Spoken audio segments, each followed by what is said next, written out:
talk about in these things is. So I would definitely appreciate some feedback. Don't really have to say anything now, but maybe in the future streams. Like if you could guys tell me if maybe you found a use for something I said, or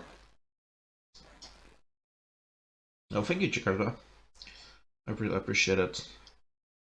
Yeah, because sometimes I get kind of carried away, and maybe you'll end up talking about stuff that's not really useful. So yeah.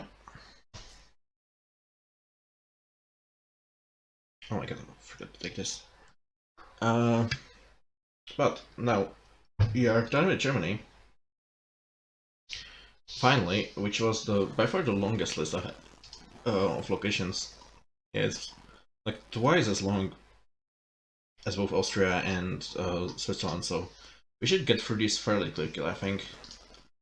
Maybe we'll even catch a little bit more of GC, assuming, I don't know how long is Colbit like. Thank you, Netra. Yeah, and I also guess there's a lot to take in at once, so this time I won't forget to actually upload these on, to actually make a highlight and upload this on YouTube, unlike with the Nordic stream. I'm still kicking myself over that, so yeah, it's gonna be on YouTube, so if you want to rewatch that or some specific part, it's gonna be available there.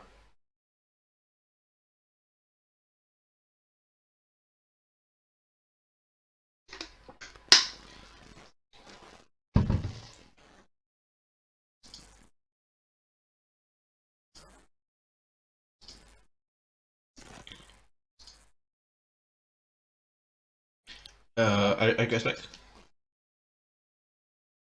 Yep. Oh, nice. Yep. Very cool. Yeah, so we can move on to Switzerland, finally. Some change in scenery. Yeah. Out for 2 hours. Yeah, sorry about that. I just got very carried away. We are gonna start with a typical Swiss village. This is in the canton of Thurgau. That's the German-speaking part. And yeah, the thing about Switzerland is that most of the time, the thing you're gonna rely on is the locam, right? It's not a place you would typically look for other clues like architecture and stuff like that. However, if you're like me and you're super bad into like a part locam, it can still be kind of useful. Or if you just don't really use meta. Yeah. So yeah, it's not blurry and there's actual colors. It's such a change. I know. Yep. Anyway, so two things that will probably stand out to you first here are the shutters, the half timbered framing, and the roofs, and also the shingles. These are all things that we talked about in the German episode, or episode. I don't know, kind of losing words. Yeah, but since this is kind of the extension of the German cultural sphere, it's obviously not removed from like the rest. So we see a lot of the styles that we mentioned, especially in Baden-Württemberg, since that's the closest to Switzerland, replicated here. So especially the shutters and kind of the I Ching. One part about Switzerland that's kind of unique is this wooden shingling along walls and the roof peak as well. These tiny like wooden pieces. In comparison to the NRW, it's virtually never like actual like stone shingles. It's always wood. And you'll see that all over, I guess. Also, another thing that's typical about Switzerland are these very typical shutters. Virtually every house will have shutters in comparison to Germany. And they're often very colorful. So there's red, there's blue, they're often green, stuff like that. Yeah. And also another feature that you often see in Switzerland is this timber framing, and that's something that can help you with the region, I guess, because I feel like you see this. You see timber framing the most commonly in the like German-speaking lowlands, so in the north and in the east.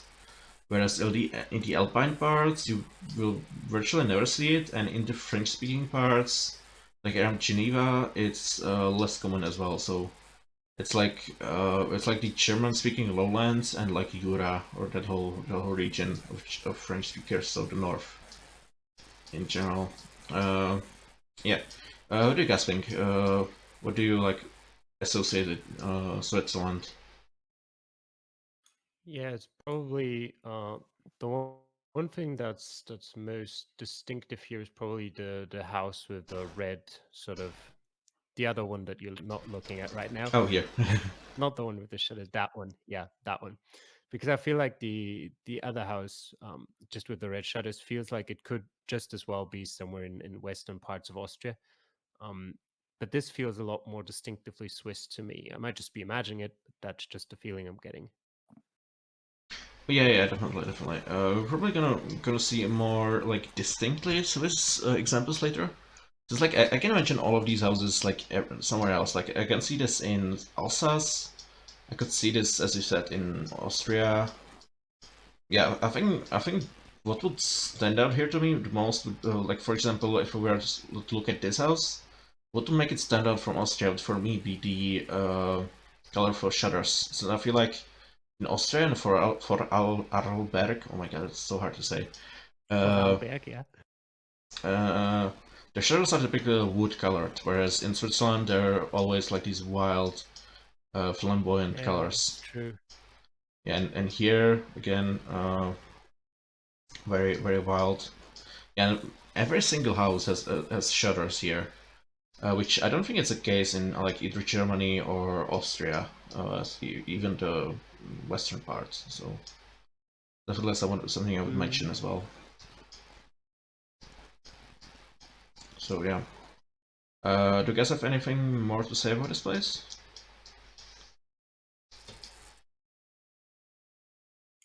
No? Nope. Okay, we will move on then. I'll try to go a little bit faster. I'm sorry about it. Yeah, we have another lowland Swiss village. This is in the canton of Zurich. Uh, yeah, and once again we can see the typical Swiss style. Once again, shutters literally everywhere. There's a couple more things to mention here actually. First of all, is these massive overhangs, which is something you don't really see in like Austria or even Alsace and stuff. It's like it's like it's like overhangs that can actually shield you from rain. And we'll see even more extreme examples of this later on. But yeah, you can. This kind of stands out a lot actually. Just some very big boys here. You see a lot of green shutters here. That's actually kind of typical Switzerland as well. Green shutters. And also another thing here is this stone awning. This like light stone awning. I feel like that kind of makes it stand out from, for example, Alsace. And since we've kind of moved a little bit more southern towards the Alps, we don't really see any half-timber framing here. That's more kind of the thing of like along the borders with Germany and France. Since I think as you move south to like more hillier areas of Switzerland, the houses tend to be built more of stone than of wood. So yeah. So that's kind of what Yeah, I. since you mentioned those overhangs, I've got an interesting house for you. I'll send you a link in the chat. Oh, nice. Glad to see that. Yeah, I think we have more examples of this later on. Oh, this is. Oh my god. Nice, nice, Most nice. likely God. extreme example. Yeah, but I think it is actually a very good example because like this is the kind of shape that you don't really see outside of Switzerland. This kind of like this kind of massive overhang with like the side covered. Mm. Yeah, so this is very weird. In general, yeah. Oh my god, look at this one. Look at this big boy. It's like even an extreme example. Jesus Christ. Yeah, yeah. massive overhangs is definitely a very Swiss thing. So, if you only remember one thing from this whole segment, I think giant overhangs. And this all weird shape. Wow. Yeah, very nice find actually. Yeah. So yeah, so those are things I wanted to point out in this location. Do you guys have anything more to add here, or something that I maybe missed? I'm all out of interesting things. Oh, I'm sorry. Yeah, should we maybe cut it after this, or if you guys are getting bored or tired or something like that? I'm fine. No, Yeah. no, no. Keep going. Okay. Yeah, let's move on then. And here's something I marked as Swiss overhang. Oh yeah, this is the canton of Bern, and here we see the Swiss extravagance in overhangs in full force. Like, just look at this. Like, Someone had fun designing this. yeah, someone had a lot of fun. Not the carpenter that had to make this, I think, but someone had definitely the guy with the pencil had a lot of fun.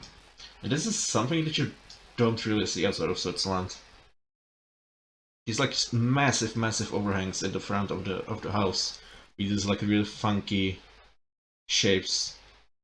Like you definitely still see a lot of like the Alpine and the combination of Alpine and maybe like the German and Alsace influences. So here's a half-timbered house. We have the massive Alpine balconies, which we'll look at later.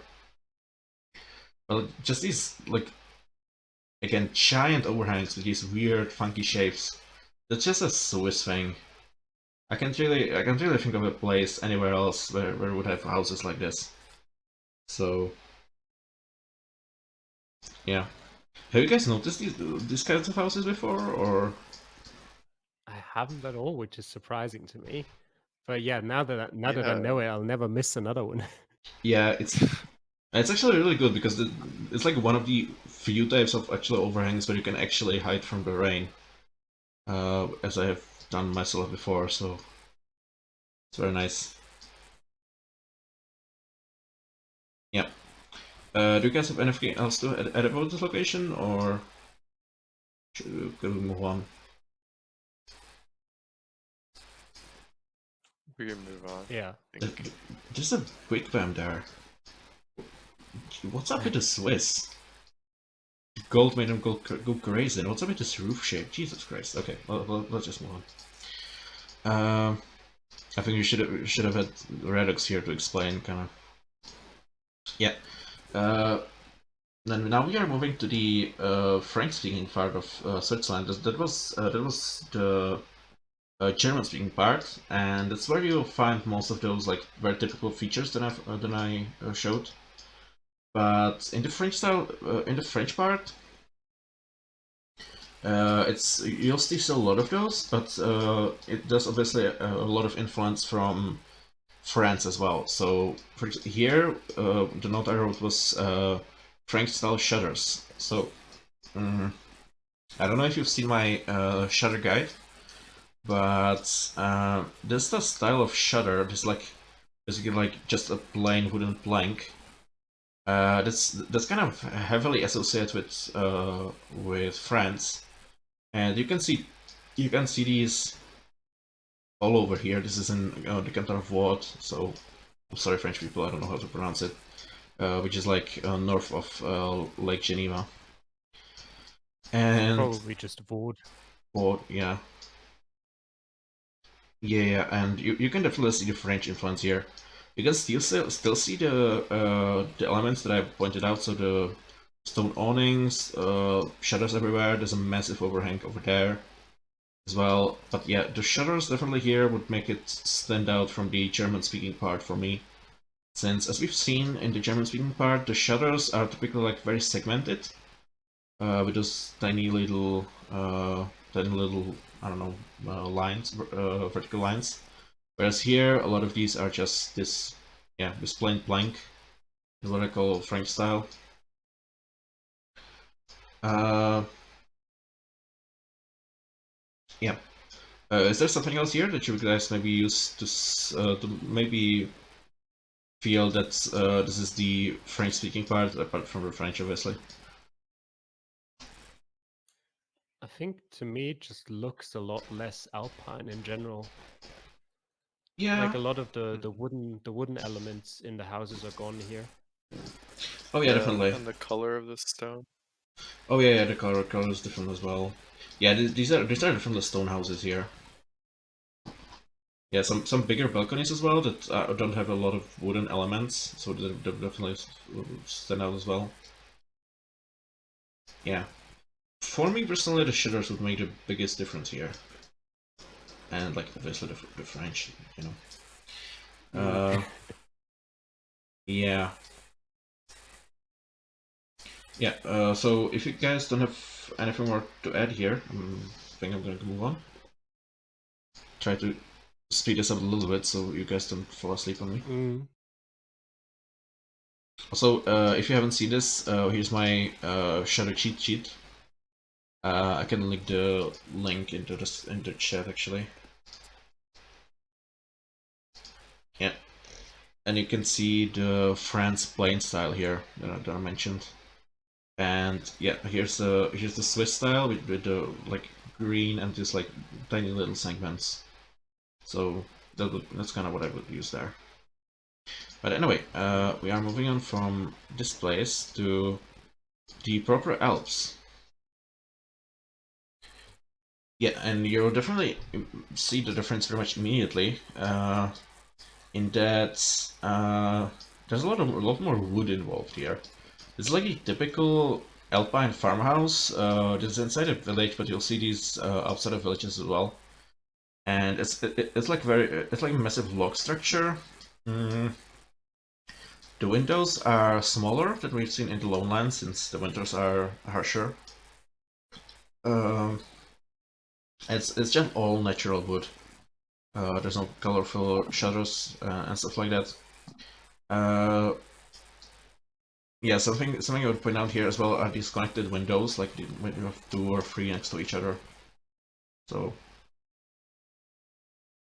oh yeah, there's mountains as well. That's like a subtle detail that we'll just ignore. Yeah, but even looking at the other buildings here, I think if you were playing this as an NPC, for example, the biggest hint here would be the all log house, because you won't really see that in the lowlands. There just wasn't enough lumber for that. So in the lowlands, it would just be half timbered or just all stone. It wouldn't be all exposed wood like that. Second of all, you've already noticed that these houses are a lot broader, a lot squatter than the ones that we've seen in the lowlands. I don't exactly know why it is. What about the Alps made people build just these massively wide fronts? Because you see it like all over the Alpine area in Austria, in France, in Italy as well. But yeah, something that stands out from the previous examples.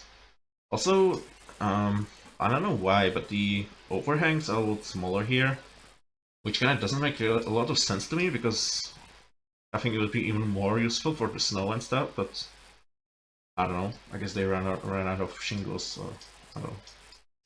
Yeah. Is there something else here that you guys may point out, or I forget that kind of stand out to you? I think there's even more color than we've seen before in the shutters here. Like a couple houses over to the east, there's actually a house that's got like pale blue shutters on like red sort of painted windows, which looks awful. But yeah, there's just a lot of colors here: green, white, red, black, brown, everything. Yeah. Yeah, Geoguessr actually is pointing out that there are more stories in the Alpine houses. Yeah, that's I think true in the villages definitely because yeah, again because of the cold, I feel like the villages were a lot tighter together, so they had a lot less space and had to go higher. I feel like in the like more freestanding farmhouses, they typically tend to be like two or 3 stories max. But in villages, definitely the houses need to be higher than in the lowlands. That's for sure. I I also feel like the Alpine regions might have a bit more going on in terms of tourism. So you might see a few more hotels and just generally like bigger buildings to provide housing for those people around. Oh yeah, yeah, yeah. Oh yeah, definitely. There's more of a trend in the Alps in general. I feel like the hotels and stuff like that, like just overwhelm all of the other stuff. Especially in Austria, like we're gonna see it later, but in like big mountain sports centers, you see a lot of massive buildings. So it's definitely true. Yeah, here you see another of these Alpine houses, like again super broad. Mm, Smaller windows than you've seen before. Here you can see the wood. Yeah, definitely a lot more wooden elements we've seen before, and especially in the walls. It's not something you would see a lot in the lowlands. Yeah, so if you guys don't have anything more to add, I think we can move on. Yep. Okay. Oh, Pasta thinks that they don't have the big overhangs because the snow would collapse them. That's true. Look, guys, I almost failed physics in high school, right? So I'm not really liable for those kind of comparisons, right? Here we have a I did the typical. same, actually. Here we have a typical Alpine farmhouse. A couple of these actually. Yeah, and here you can see the thing I talked about. They are not as massive as the houses in villages, because they had more space. But you can still see the typical elements. Like you can see the white and wooden sort of color structure that you just see in general in the Alps. You see the use of heavy wood elements. I think this house is just covered in planks, but it might be just log house in general. So this is what I think when I think of Swiss houses. Oh yeah, yeah, definitely. This is like the most stereotypical Swiss house that you can find, I think, especially here. Yeah, this house. I think that house over the road was built in like the 50s. It kind of looks like this. There's more of the traditional farmhouse. So yeah, you can see once again in comparison to the lowlands, a lot more wood visible. I think this is like all log structure. But you can still see the colorful shutters, which I think helps this stand out from, for example, Austria or Italy, because there it wouldn't either wouldn't have shutters, or it would have just I think like wooden shutters, like these are all red or green or stuff like that. I feel like other parts of the Alps just don't have as colorful shutters. So the style is called chalet. Oh yeah, yeah, right. Yeah. So this is the chalet style, to use proper nomenclature. Yeah, I don't think there's really a lot to add here. I think this is what, yeah, most people imagine when they think of Switzerland.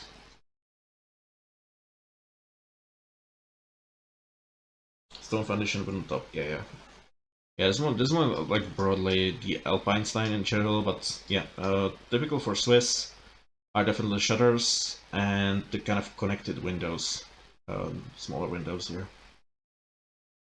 Yeah, do you guys have anything more to add here?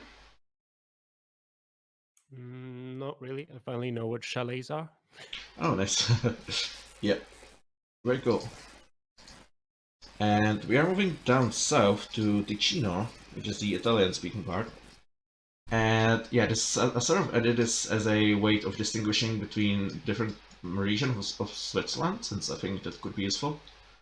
And you can obviously immediately see this doesn't look anywhere like any of the previous examples we saw. This is basically just Italy.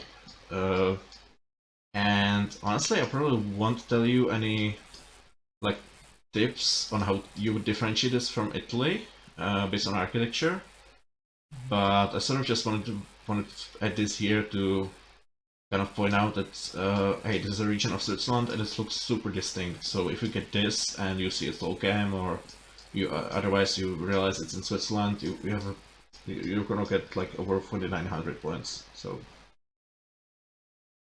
yeah. So obviously in comparison to what we've seen before, stone houses, very tall, very tall, very slender windows, different style of shutters. These kind of more shallower roofs. Everything's built out of stone. Very few wooden elements. Yeah, I don't know. I think yeah, it's Italy plus Locam. Yeah, basically. Yeah, I don't know, guys. What would you say here would kind of differentiate this from Italy? It's hard to say. When I looked at the locations earlier, and if I played this like non-moving and wasn't looking at the Swiss flag there, or the locam, I would have just totally guessed Italy. Yeah. Yeah, same. I think this is a location that I did more for like when you're in Switzerland. Just to again point out, you can get a place like this in Switzerland too, and it's pretty much just the canton of Ticino that looks like this. So could be useful sometimes. Yeah, but I think that's it for sort of the rural parts of Switzerland. Unless you guys have anything more to add here. No. Nope. Yeah, and we have to end it in Switzerland with, we have two urban locations. So first of these is Zurich, or Zurich, sorry. And you kind of can see like the elements that we've talked about before. So you see a lot of shutters. It's not something you see in cities in general a lot, outside of like Italy and France and stuff. I actually see a lot of shutters in cities, but not sort of in the German cultural sphere. Oh, hey, Alex, welcome. Finally, we got a genuine Swiss person. Oh, we actually have Schluti. Like, yeah, but we got one more genuine Swiss person, I guess, to judge us. Yeah. So we got the shutters. We got the stone awnings. Yeah, especially there. Is that a Vietnamese flag? Oh, interesting. It is, yep. Yeah. So I don't know. Would you guys say you would like recognize this as a Swiss city? Probably based on a lot of things. Architecturally, maybe, but I wouldn't be 100% sure, I think. Yeah. Yeah. Architecturally, I think compared to like other regions that use a lot of shutters, like for example, if you compare this to Vienna or like German cities, if you weren't looking at the camera, you wouldn't see nearly as many shutters in those cities. And compared to like France or Italy, I think I would look at the windows here. Like for example, when you see this graffiti house here, you see these windows with the one divider at the top.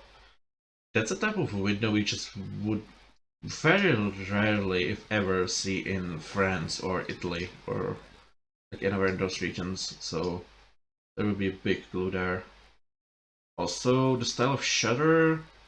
In my experience, Swiss shutters are just very narrow and tall, as opposed to like French shutters, which are, as I said, more like have more distinct style, and Italian shutters, which are more like subdivided. You can check the guide that I made. Yeah, I don't know. I guess it could be a little bit tough, but for example, for me, this just looked very stereotypically Swiss based on the architecture. But I don't know.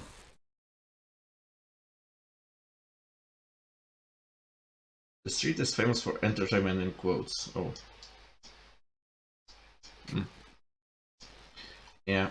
Do you guys want to add anything here, or something that stands out to you as weird?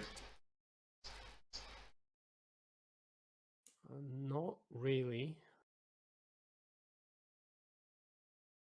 Yeah. Yeah, nothing really from me there. Okay, let's move on to the final location for Switzerland, which is Geneva. So that's the French-speaking sort of cultural sphere. And here you can see pretty heavy French influence. You can see the French mansard, which we've talked about before, very prominent. So it's definitely a direct inspiration from France. You can even see the French balconies, especially at the top, which we've seen in Paris as well. But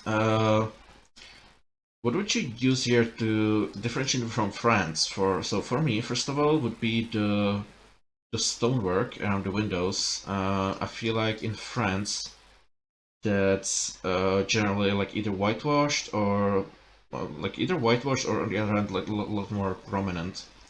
And the biggest thing for me would be the colors, like these kind of 19th century like tenement houses in France tend to be mostly white, and if anything, just slightly tan or slightly beige. You wouldn't really see them painted it is bright yellow or green or red that we see here. So that for me would automatically stand out as like signaling this isn't actually in France. I don't know. What do you guys think? What I saw here, what I didn't see really in any of the other locations before, is that there's a lot of like blinds in the windows here. I don't know if Oh, yeah. that's unique here, but it's just stood out to me. And what's strange is the lack of shutters, like entirely. Oh yeah. I think there's a feature of like this kind of fancier tenement. I think, although it might be a Geneva thing. I haven't actually looked around the city that much. I've been to Geneva, but yeah, there's basically no shutters here. So I think that's just a style of in Geneva. I guess derived from France. Like you don't really see shutters on like 19th century and later windows in France either. So yeah. There's definitely something that stands out here, for sure. Yeah, and as I said, All the blinds down. yeah, since people love their privacy. Uh, yeah, as I said, a lot of like beautifully ironworked balconies, the French mansard. Yeah, just very reminiscent of France in general, but with a lot wilder colors, I guess. So that's basically my assessment of Geneva. Sorry. Redux says that shutters can be uncommon in cities, and it's more of a countryside thing.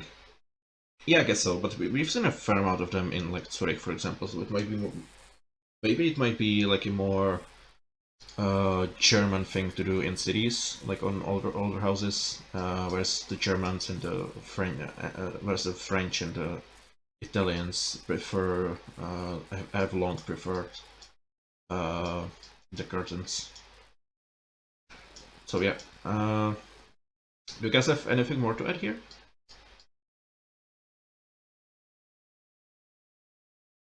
Not really.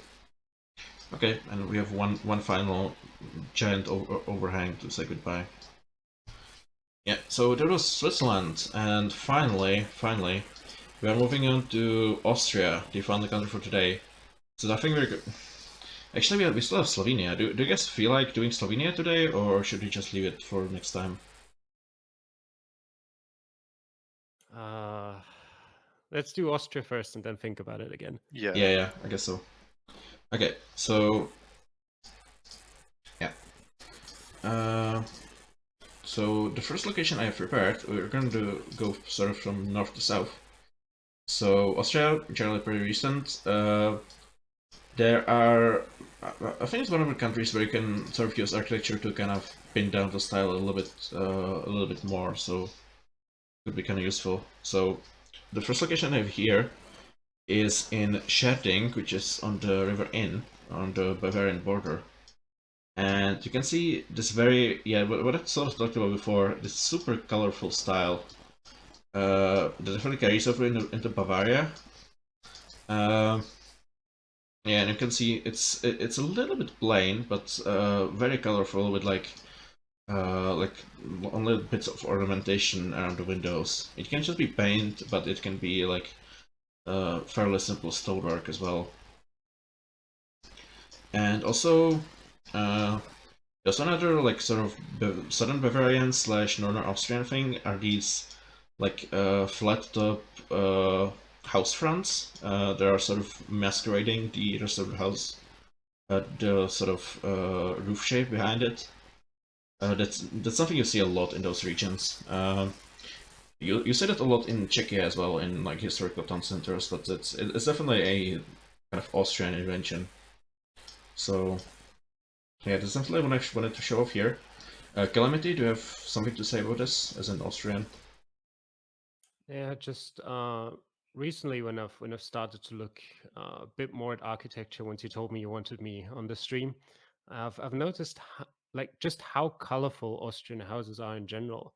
Like I'd even say maybe on almost on the level of Mexico, like as some of the most colorful houses in the world. Oh yeah, definitely. And I think that kind of comes across the most up here in the north. Mm, Like in the Alpine regions, you see a lot more of the like more toned down, like wooden slash white look. But in the north, people just want wild.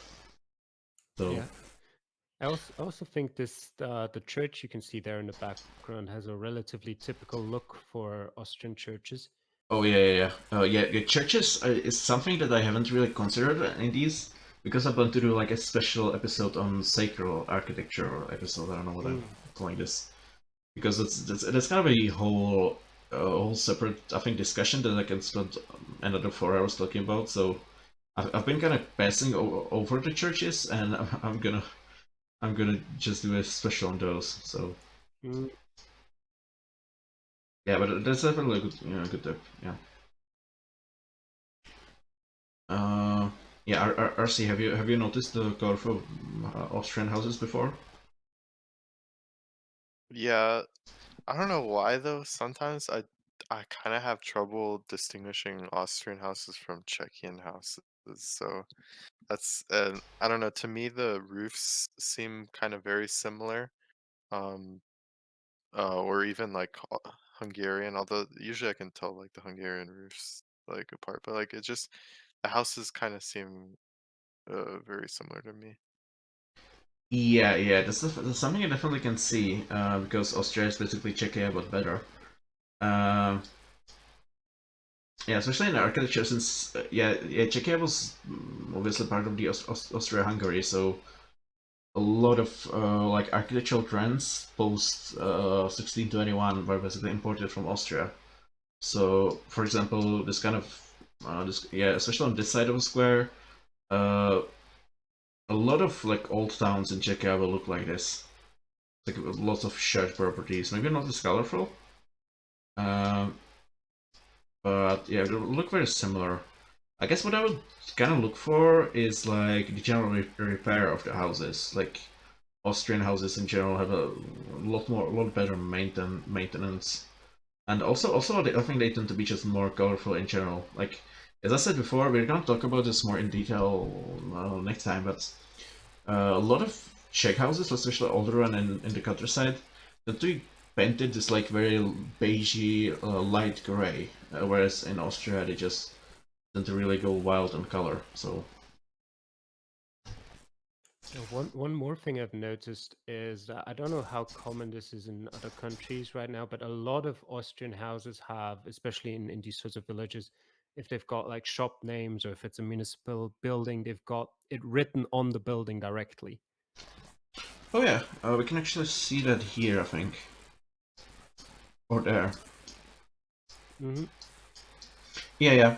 That's definitely I've noticed that in Bavaria as well. Bavaria and Austria, I think, should form their own country because they're like more similar than with the rest of Germany. So yeah, if we had Street View in Germany, I think like a typical small Bavarian town would look basically like this. Mm. So yeah, this very colorful white and colorful look is definitely I would urge you to remember as like northern Austrian look. Like you see some of these is in like Carinthia as well, but it doesn't really carry over into the Alpine areas, I think. So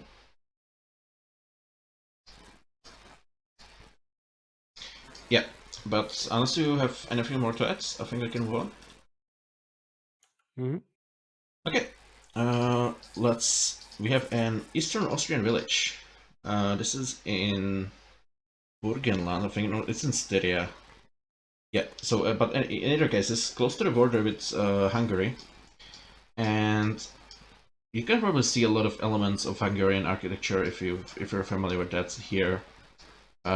So you can see the houses. First of all, the houses are facing the road on their broadside, which is really important actually, and it kind of helps it stand out as like eastern/northeastern Austria, and it's going to be an important distinction in the Czechia, in when we're talking about Czechia as well.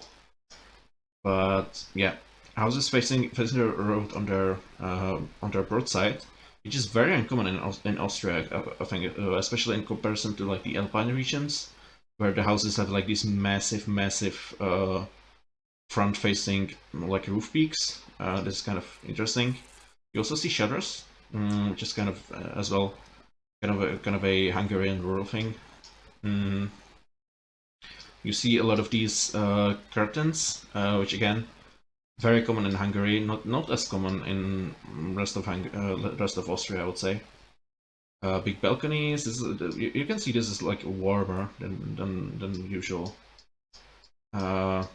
Yeah, but you can still see the kind of Alpine influences, for example, in this house with the wooden big balconies.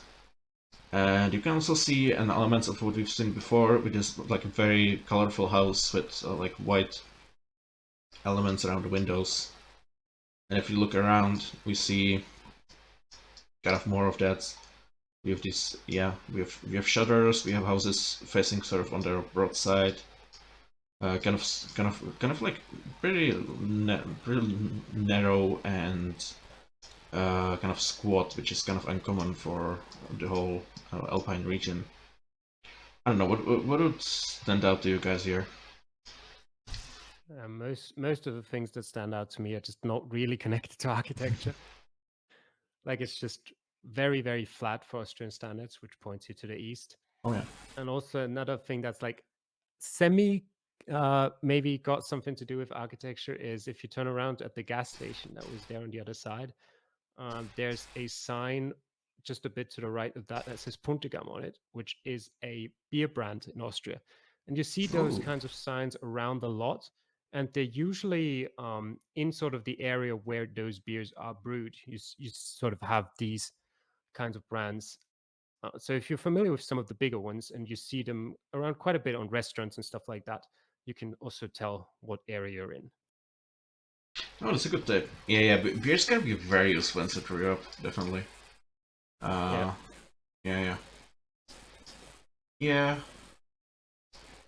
I don't know. So something that kind of stands out to me as well are the roofs here. Like it's very deep, like red color.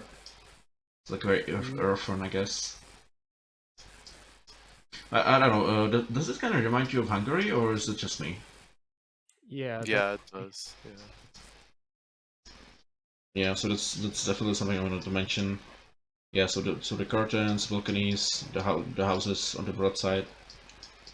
Yeah. Yeah. This is like the quintessential Eastern Austrian look, I think. Would you agree, Calamity? Yeah, I definitely agree with that. Yeah. Very nice. So I think we can move on if you have nothing else to add. And okay, we're moving to Geneva, which is the southeast. This is what I brand as Genevian farmhouse. So you can see we are definitely in the mountains, sort of in the eastern reaches of the Alps. What I kind of wanted to point out here is that this is very much the Alps, but the architecture looks kind of different to what we've seen in the Alpine regions of Switzerland and also what we'll see in the Alpine regions of Austria. First of all, this house is a lot smaller. They're just one story. I don't think I've seen one of these that was more than one story actually, or like two stories, I guess. Second of all, it's like it's still very colorful. You see, this one is red. It's not as vibrant as what we've seen before, but this one's red. This one's yellow. This one's green. And also the roof shapes, especially on this house, you can see this little kind of sloping back. That's kind of something I associated with this part of Austria and Slovenia, rather than with like the general Alpine area where the peaks just tend to be, yeah, peaky with no slope. So yeah, but you can also already see the influences of the Alpine style. So yeah, you see a lot more wooden elements that we've seen before. So this is kind of like the also a good car selfie here. Yeah, this is kind of the middle ground. So you combine the very colorful elements with the wooden elements of the Alpine architecture. Do you have anything you would add here, Calamity? Yeah, mostly just I'd probably say it's Alpine, but it's not quite there yet. Is sort of the best way I could describe it. Where you Yeah. can sort of, as you said, you can see influences of it, but it also still quite clearly isn't that high in sort of or over there in the west yet. Yeah, definitely. Uh, yeah. Also, I think this is a place that could easily be confused for Slovenia. Also, since Carinthia used to have a lot more Slovenian like cultural influence. There's still a Slovenian minority, I think, but they are, I think, smaller Yeah. than they used to be. So there's I think there definitely. was even there's some, I don't know if that was Carinthia, but some of the cities or slash towns on the outskirts towards the Slovenian border do have multilingual signs, I think. Oh yeah, definitely. I think Völkermarkt, I think is one of them. I think even Klagenfurt used to be like a big center of Slovenian culture. Yeah, but I think it's a lot less prominent after Austro-fascism and all that stuff. Yeah. By the way, which part of Austria are you from, by the way, Calamity? The one part you ignored, I'm from Low Austria. Oh, Austria. Sorry. Yeah, would you like to maybe share something about Lower Austria that's we kind of didn't talk about, or something specific? I can look for something if I can find something in the next couple of minutes. Yeah, But I think yeah, style-wise, it's sort of a mix between the first and the second locations we've seen. Just taking some elements from both, but I'll see if I can find something. Yes, yeah. Sorry, I didn't really go for like equal representations of all the parts. I was more looking for Yeah. like manageable amount of locations after I went so overboard in Germany. So sorry about that. Yeah. I don't know. Maybe since Clement is looking for yeah, Lower Austria, RC, what would you say would make you go Austria here or Slovenia or vice versa? I hate to admit it, but the amount of times I've lost streaks between like Carinthia versus Slovenia is like kind of embarrassing. But like, I don't know. Would you say that in Slovenia they have more red roofs? Like I feel like these roofs are kind of dark, which I don't really associate that much with Slovenia. Oh yeah, that's right. Although I might be wrong. Yeah, that's definitely right. It can be very tricky. I think here, what would kind of hint to me, it's Austria would be like again, kind of general repair of the houses. Like all of these look like they were repaired within the last 5 years, which Slovenia is in good repair mostly, but it's still kind of a little more run down. But that's a little more subjective. Also, yeah, something actually specific, more or less, about Austria that I forgot to mention completely are these windows that you see here, which is also partly why I chose this location, with this white and dark green contrast. If you remember, we've seen this in the Netherlands, and you can also see this in Austria. And I don't think I've seen a lot of these or any of these in Slovenia. So that can be a good hint, I think. These are the exact style of window that I have. Oh, nice. Yeah. Here we have it, stereotypical Alright, Austrian. I'll try and remember that. Yeah, so that's definitely something I've noticed is like a very typical Austrian thing. I haven't really seen it elsewhere in this whole general area outside of, as I said, the Netherlands. So that's kind of interesting to me. How? Yeah, Yeah, sorry. I found one location that I can show you about, like Lower Austria. I don't know if there's anything really too specific about it, but maybe you just look at it and sort of tell me if anything stands out to you. Okay, sure. I've sent it to you in chat. Yeah, thank you. Jakarta says that he feels like you can see more wooden parts in Austria rather than in Slovenia. Yeah, that's true. I think outside of the like very alpine parts, like around Triglav, I think that is true. Like you see a lot more wood. I think here than you would see in like the little bit flatter parts of Slovenia. I feel. Yeah, but for me, the biggest tips would be, first of all, the general repair, and second of all, yeah, these windows. So let's look at that location.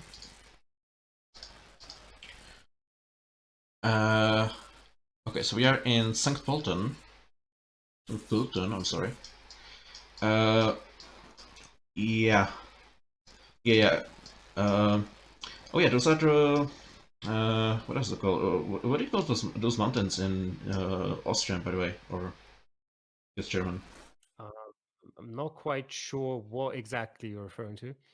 If you look south in the if you look south in this location, there's like a mountain range you can see. Yeah, I'd call them mountains or hills. Yeah. Well, in German, obviously. But I don't know if you're looking for like a specific word that you want. Yeah, we're like the name, because I think those are the Novohradské hory in Czech, but yeah, that's not really important. Yeah, let's look at the buildings here. I definitely see a lot of the color that I mentioned.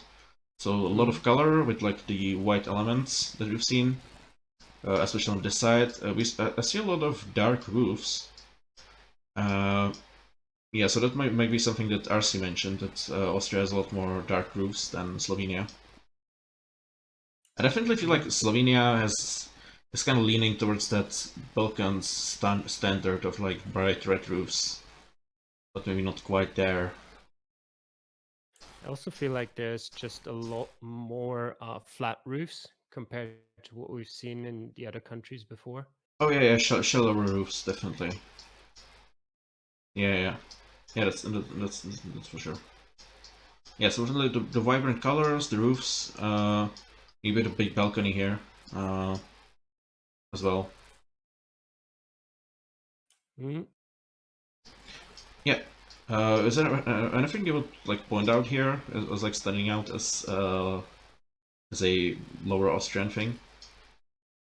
That's another typical beer brand thing. Oh, nice.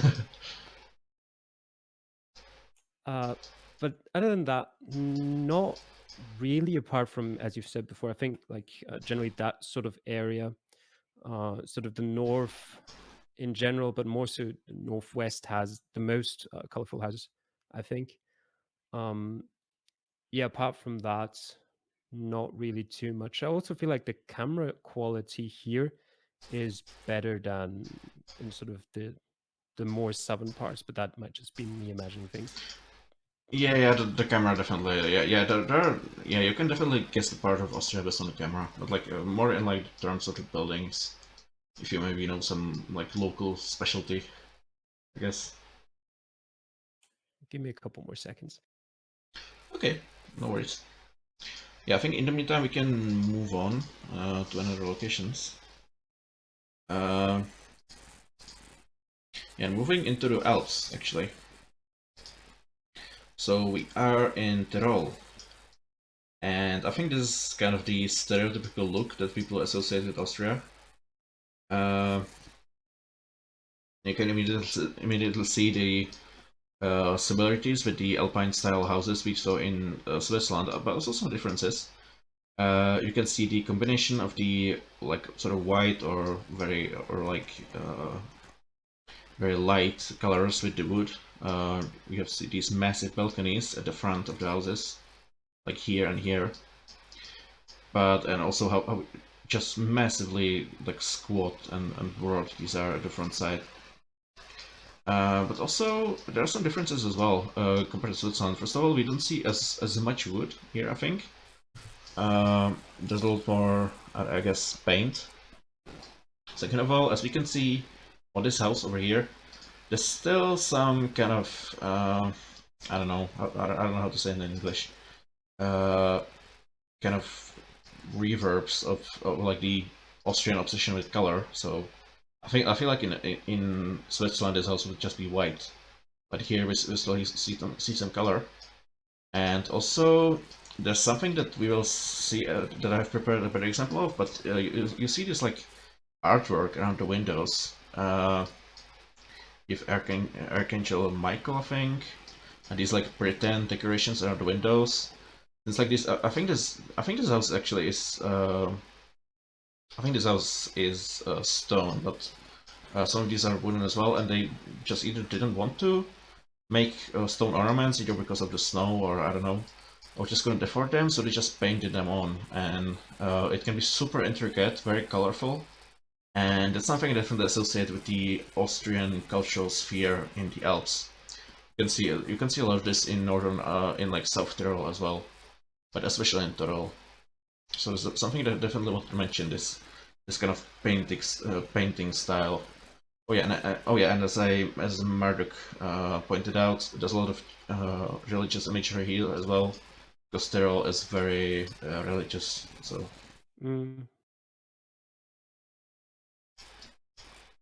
Anything you would like maybe add here, Calamity? Don't really think there's much to add. Just as you said, there's sort of paintings on the houses as well, like very popular in that sort of region. One thing for before still about like Low Austria, what I noticed while I was just walking down the street for a while there, like I've said it before a bit with like the flat roofs, but almost every sort of commercial building that's like slightly bigger than just like one house has a flat roof there, pretty much without exception. Oh, nice. Okay, yeah, that's interesting. That's definitely interesting. Yeah. Also, a bit more about this location. I definitely noticed that the roofs here are a bit more shallow than we've seen in Switzerland. Like this house is like just massively wide, and the roof is just kind of very shallow, which is kind of like counterintuitive to the Alps. Like you would expect a lot of snow here, but maybe it helps in some way. I don't know. And I feel Maybe like it's more so to keep the snow, or like a bit of the snow on top of the houses rather than just have it all fall down onto the street. oh, it's like maybe like it's like insulation, like extra heat insulation. That could be a reason. Possibly. Yeah, yeah, nice. Yeah. Also, we can see a typical Alpine church tower over there. But as I said, I'm gonna do a special on churches. I was kind of working on a Italian bell tower cheat sheet actually when I kind of returned to this project. So yeah, this could be interesting. Yeah, do you guys have yes, right. As Jakarta said in the chat, like very thick walls usually in these kinds of Alpine houses. Oh yeah, That's definitely true. Yeah, kind of sunken windows over here. This is definitely true. Yeah, kind of tiny windows as well compared to what we've seen up north. Yeah, do you guys have anything to add here? Nope. No. Okay. Yeah, and as Marduk says, yeah, the balconies, massive wooden balconies, are definitely an Alpine thing. You'll see it all over. Yeah. Oh, don't want that. Let's move on to a Tyrolean farmhouse. Yeah. So, again, we're still in Tyrol. This is the building I'm gonna want to point out. This is actually that typical since you don't see this kind of rough log work usually, but I kind of wanted to point out as something you would see like the general style of. So once again, it's very like very open wooden look like we saw in Switzerland, which you wouldn't really see outside of the Alps. in compared to Switzerland, it's a bit smaller, but I think it's more of a feature of this house in general. We move on here. There's a big boy here, which is like even bigger, I think, than the houses we've seen in Switzerland. Which makes sense because like Austria was the heart of the empire compared to Switzerland, which was more or less just poor. So these farmhouses are massive, like absolutely massive compared to like even the farmhouses you would see up north in Austria or in other countries. So there's something you see this wooden and white look, and you see the shutters that I talked about in comparison to Switzerland. First of all, they're not on every house. It's more of an exception, and second of all, they're just plain wood. So yeah, but if you just look around here, we see a lot more like modern houses. I think there's like again like 50s to 60s, I think, especially that one. But they all they all share like common elements with these wooden elements, especially on the first floor and below the roof. These massive wooden balconies at the front. Yeah, not a lot of crazy colors, just kind of tempered down, mostly white, but you can see some color in Austria as well. I don't know, Calamity, anything you would add here that kind of comes to There's your mind? two sort of small things I'd like to mention. If you move a bit to the south, you'll get to sort of a blue van, just a bit down the road. And behind that van is one thing, which is a very typical Austrian phone booth. If you find any of those around, they might help you. Oh, And nice. on the other side, maybe not as unique, but typically in Austria, fire brigades, Oh yeah. more to the Oh, yeah, yeah. west. Those have like red sort of exit gates, which I don't know if that's unique or not, but that's just a thing I noticed. I've definitely seen it in Czechia as well. Yeah, but this is definitely a typical. Yeah, this is like definitely a typical building for like volunteer firemen in the Alps. Yes, so it like shares. Yeah, it like shares the alpine elements, like this very wide roof and the wooden and white combination, but you have this big white door, big red door. Yeah, and it says Feuerwehr in German. Feuerwehr, yeah. Which might help very welcome. distinguish it from Czechia. Yeah, definitely. Yeah, and very typical Austrian church here as well. Yeah. But as I won't focus on these as much because I would spend 3 hours talking about these. So yeah, stay tuned for that special. So yeah, very typical Alpine look here. RC, is there something here that kind of stands out to you as like weird specifically about Austria, or something that you've maybe noticed before or didn't notice before? I've always found those churches to be weird with the onion tops, because I have noticed those are very Austrian. It just, I know we didn't want to talk about churches and stuff, so but like it just always they just look so strange to me. Yeah, the churches They're are everywhere. Yeah, the churches are interesting, especially the roofs. Like this is this kind of onion shape, like a very onion shaped roof. Is unique to Austria and Bavaria. Yeah. And it's definitely very weird looking. There's more of a like general. Yeah, sorry. Yeah, we've got an onion-shaped church in my hometown as well. Yeah, those are sort of everywhere. There's like a more like there's a more like vaguely onion-shaped church roof. It's like a bit less pronounced. It's typical all over the former Austrian Austria-Hungary. I think it's like very common in Czechia as well. We see it a lot in Slovenia, in Slovakia, in parts of Hungary even. Yeah, but it's like very pronounced onion-shaped roof. It's definitely typical for Austria and Bavaria, and maybe parts of South Tyrol in Italy. So yeah, anything to add here, guys? One more thing is that I've noticed in these kinds of houses that they're often a mixture of wood and sort of concrete, but the way they're split up into the wooden parts and the concrete parts is just completely random at times. Like sometimes you'll have the bottom being wood and the top being concrete, then the other way around, then sort of split down the middle, as you can see there. It just seems, well, they probably looked at the look of the town and decided, okay, this combination is what we haven't had yet. We'll do that. Yeah, definitely. I think like the most common look is when you have like either the first floor or the first two floors are like stone or concrete or brick, and the like under the roof or the last floor is made out of wood. But it's definitely like a weirder splits like this. For example, like I don't know, this might be that they originally built this bit out of stone and they decided to expand, so they built the rest out of wood. I don't know. But it's definitely a very particular look. Yeah, you can see that. You can see that a bit over there as well. Even though this more of a actually we can mention that, I think. It's kind of a typical farmhouse look where you have the house in the front and the barn at the back, which is the wooden part. So, what a nice view. Also, yeah. By the way, Calamity, how do you pronounce this? Yeah, that I noticed the name. It's weird for Austrian standards as well.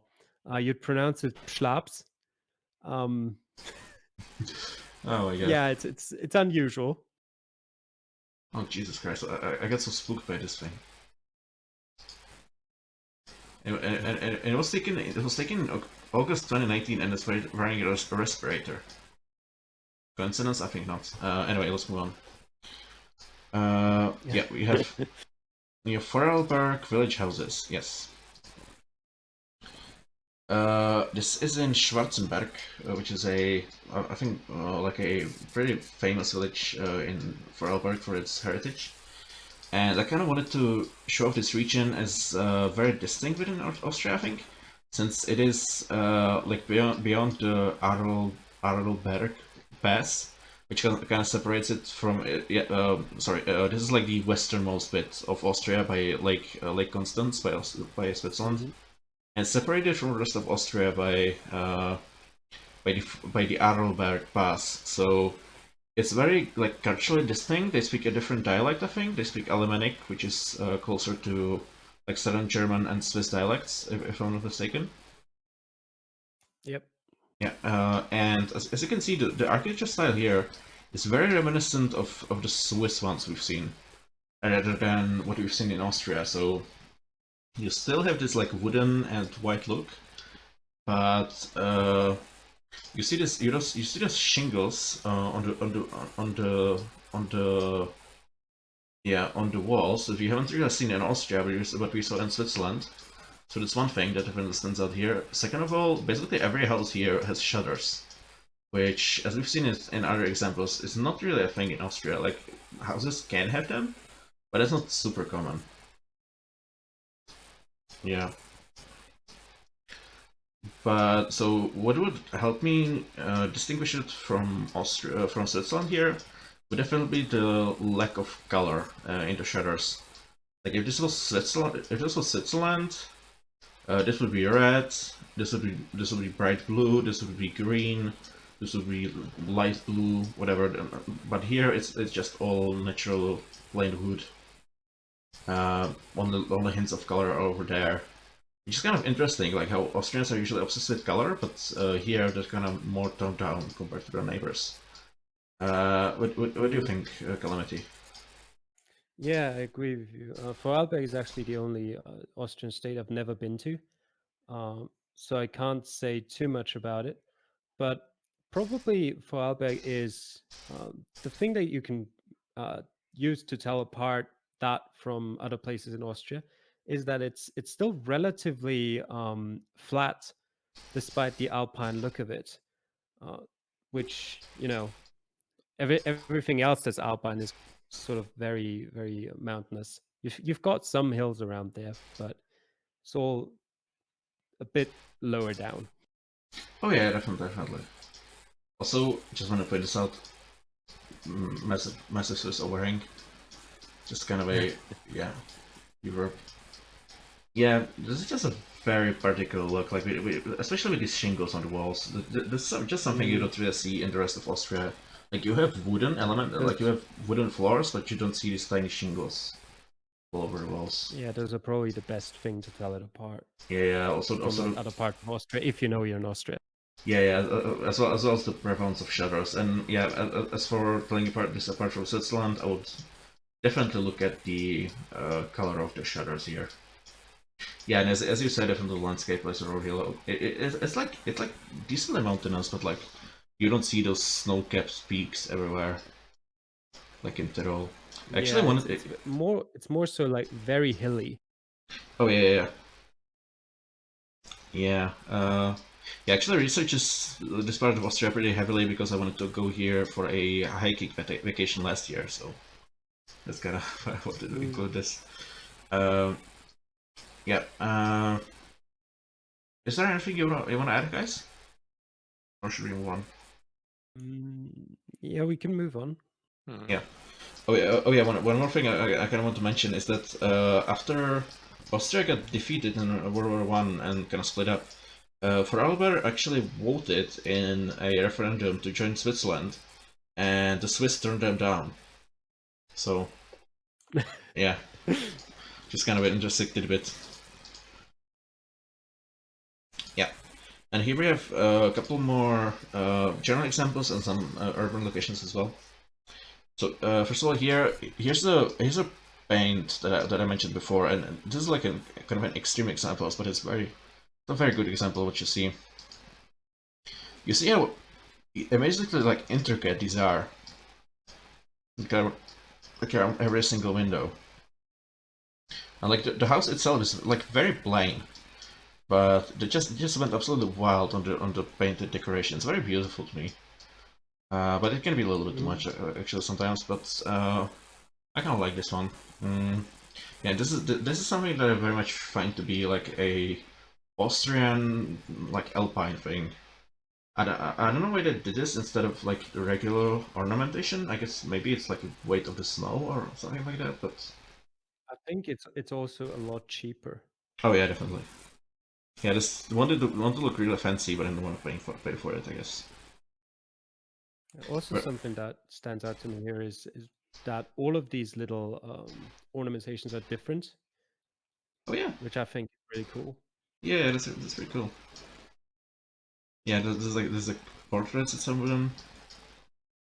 There.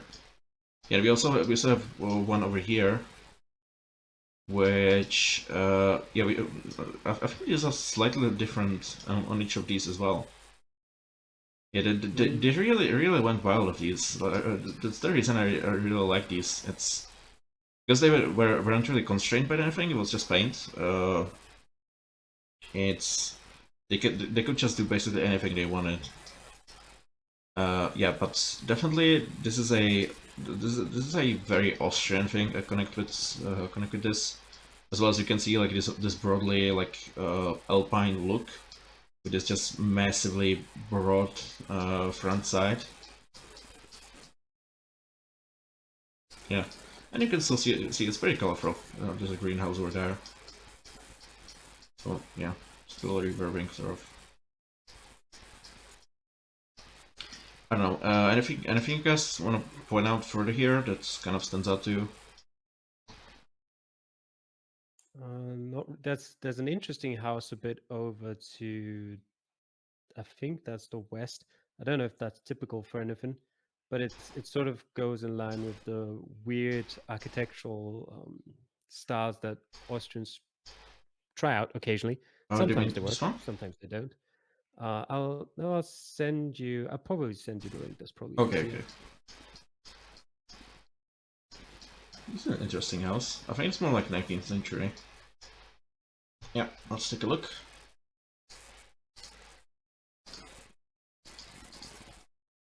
Oh, oh, interesting. Yeah. Yeah. Yeah. So it's you kind have of to get that bit of wooden balcony in there as well. Yeah. So I guess it's kind of attempting to kind of connect the Alpine sort of heritage with like a modern look. I'm not sure they Mm. succeeded that much, but it's like I guess it's like Yeah, the they tried. the effort counts.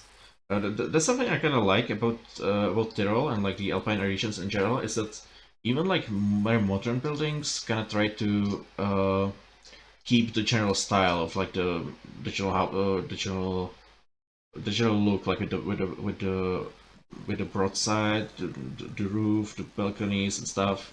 Like you can make it like a very nice modern house, but still keep those general contours, I guess. So a lot of these houses, especially like from the 70s, don't really look good from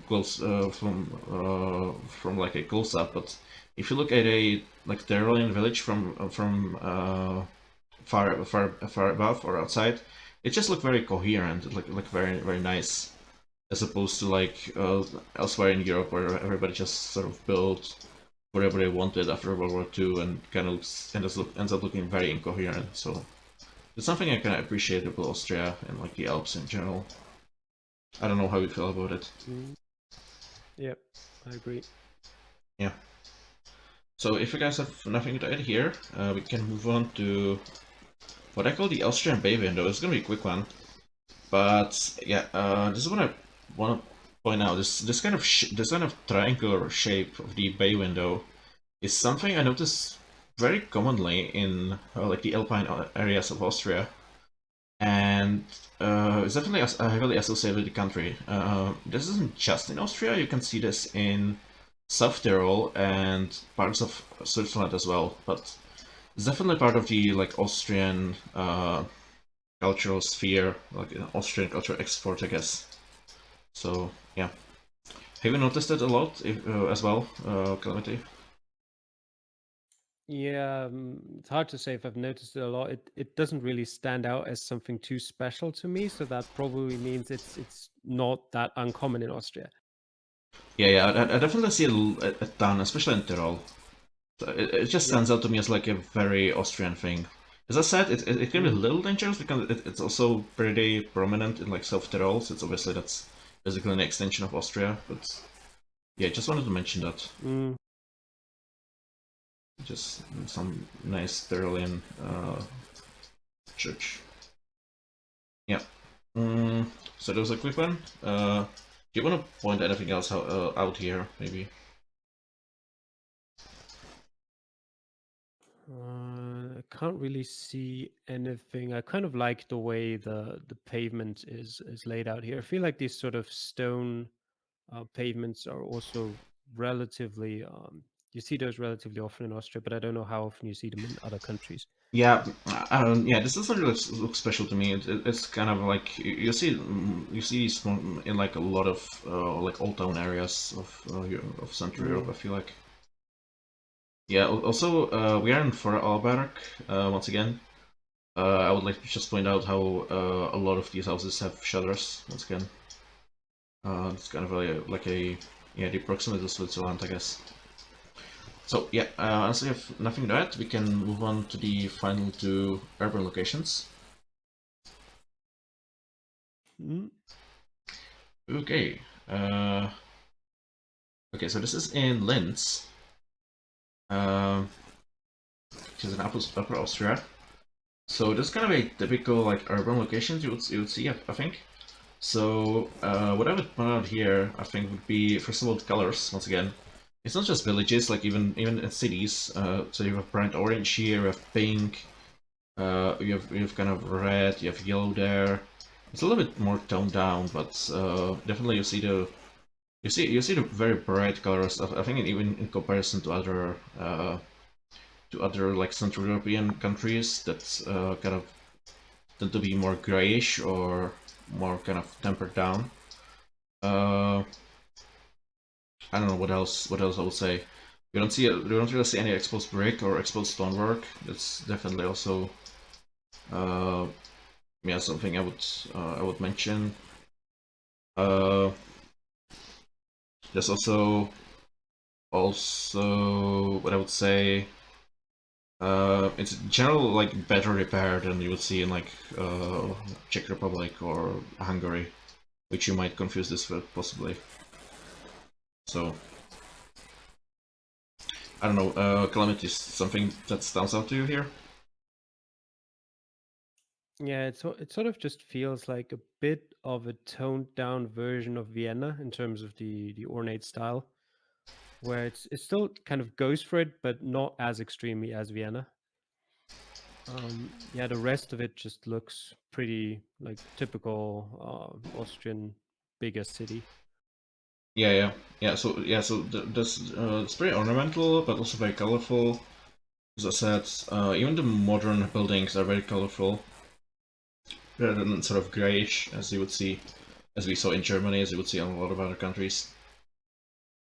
Maybe these like little white sort of awnings around the windows is something I kinda noticed on Austrian buildings, like more modern Austrian buildings, in contrast to other countries in Central Europe, which don't really do those, or do those like maybe with natural stone or other colors. I don't know. Yeah, there's probably Austrian, yes, but I don't think it helps you narrow it down Oh yeah, definitely. much in sort of you're probably somewhere Eastern Austria, but not far beyond that. Yeah. I think the most distinct thing to me that would help me distinguish it from like Czechia would be definitely colors. It's just much more colorful than Czechia would be. It would be a lot more gray or like brownish. By the way, guys, I am reading chat. I just don't respond much because I kind of want to put this on YouTube, so I don't want to go off topic too much. But I read everything, and I appreciate the comments and suggestions. Thank you so much. One more thing I kind of want to look at here is this building here.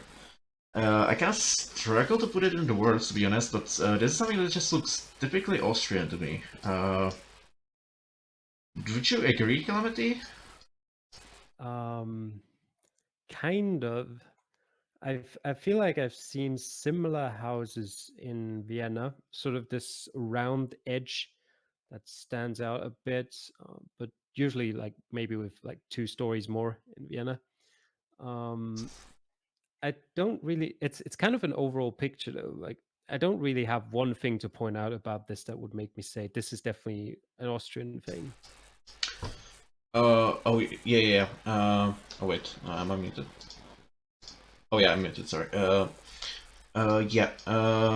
What kind of makes me think of Austria here is that this kind of I think this like classicist building from like the early 19th century, and it was like prominently used. I think built by like the administration of Joseph II and stuff like that. So it's kind of plain looking, but it still has some ornamentation around the windows. These tiny windows at the top. That's also something that I notice a lot on these type of buildings in Austria. And also these like big slender windows, and there's also this like very light color structure compared to a lot of these other buildings. Yeah. So yeah, as I said, I can't really express it well, but this is like a type of building, and I feel associated heavily with Austria. Although, since obviously this is former Austria-Hungary, you see this type of building as well in a lot in Czechia and Hungary. So it's not probably that good of a tape, but I just wanted to point it out.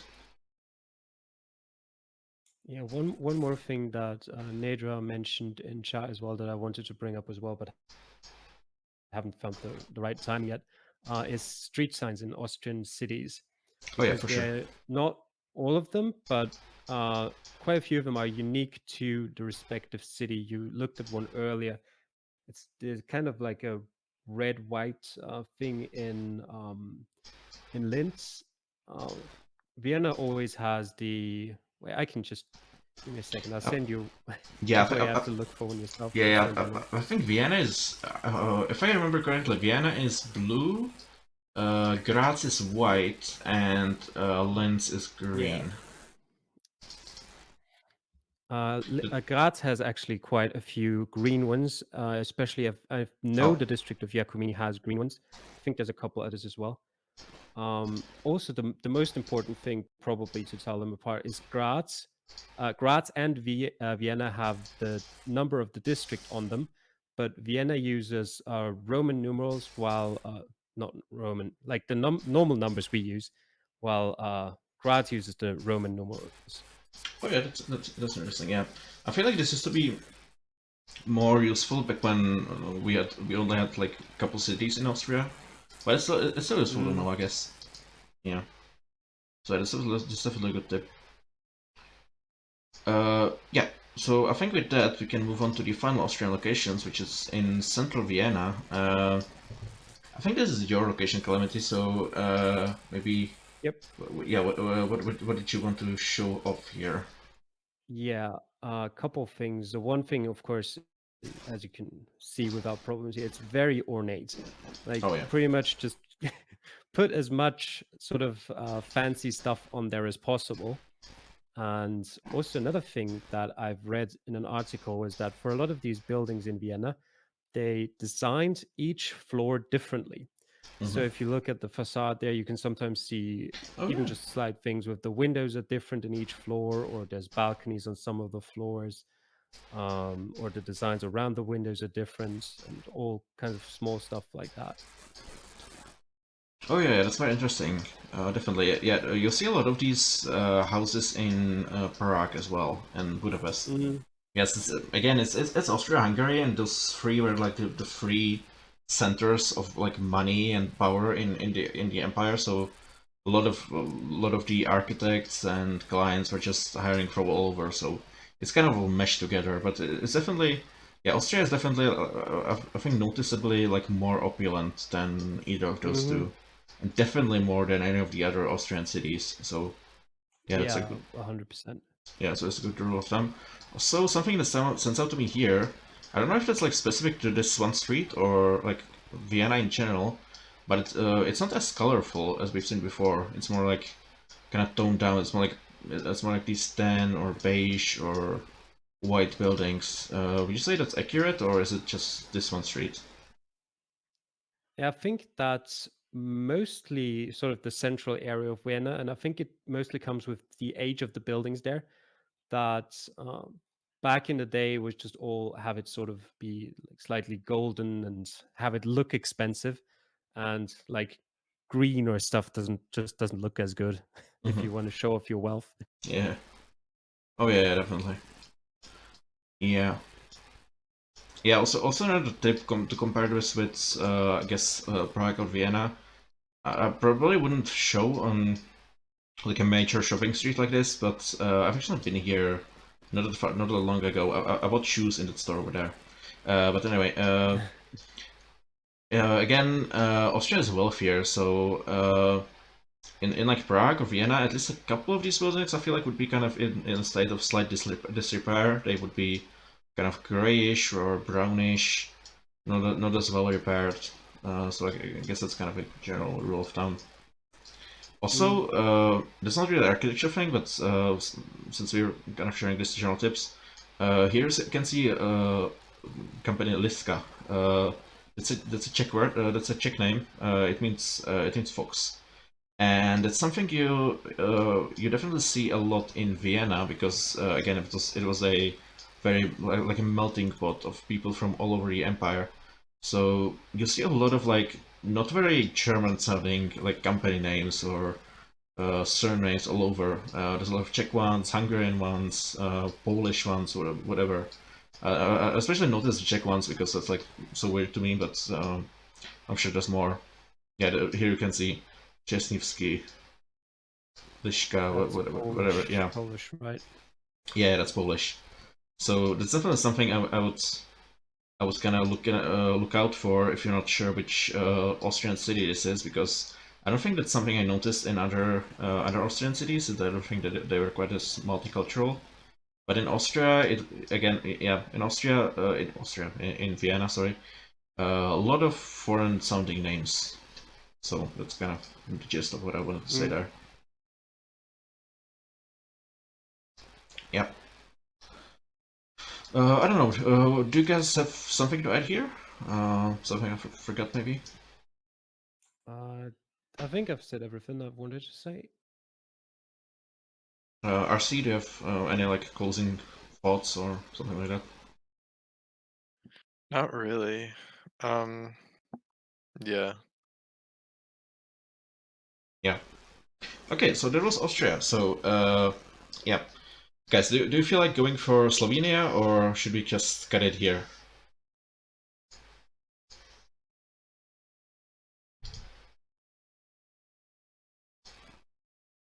Mm. You want to try again? I don't know. I'm fine. I'm fine both ways, but I don't have anything to do. But it is kind of like I don't want to like get burnt out or anything. Yeah, probably. Uh, it's just that Although, Slovenia. like, Sorry. yeah, if we like add it on to the next episode, that's just more for the next episode. So it's like it's not like we can get rid of Slovenia. I Let's don't know. just get rid of Slovenia. Yeah, it's Yeah, okay. Yeah. okay. Yeah, it's just that Slovenia just fits very thematically with Austria. So yeah. So sorry to bore you guys even longer, but It probably makes the most sense to do it now. yeah. Yeah. All right. So we're gonna start with something that looks completely different from Austria. Keeping with the theme. This is coastal Slovenia, and it's by far the most like distinct region of the country. Since, as you might know, it was owned by the Venetians a long time, and was heavily culturally influenced by them. Even though I think it was always like majority Slovenian, but yeah, the cultural influence was definitely very heavy. So if you look at this, you can definitely see this looks very Italian. Um, as to what I would use here to differentiate it from Italy. That's a really interesting question. I think, maybe to some extent the windows, since you don't have shutters everywhere, and like in Italy, most of the windows are just like simple two divided ones. Uh, Whereas here they are like a little more complicated. Although you can get windows like this in, for example, Piedmont, but yeah, I think in Veneto they wouldn't be quite as subdivided. Also, I feel like, I kind of feel like in like outside of actual city of Venice, the houses wouldn't be quite as colorful as they are here. But no, I might be talking completely nonsense here. I don't know. It's kind of real difficult because this all used to be like basically part of one cultural sphere. Um,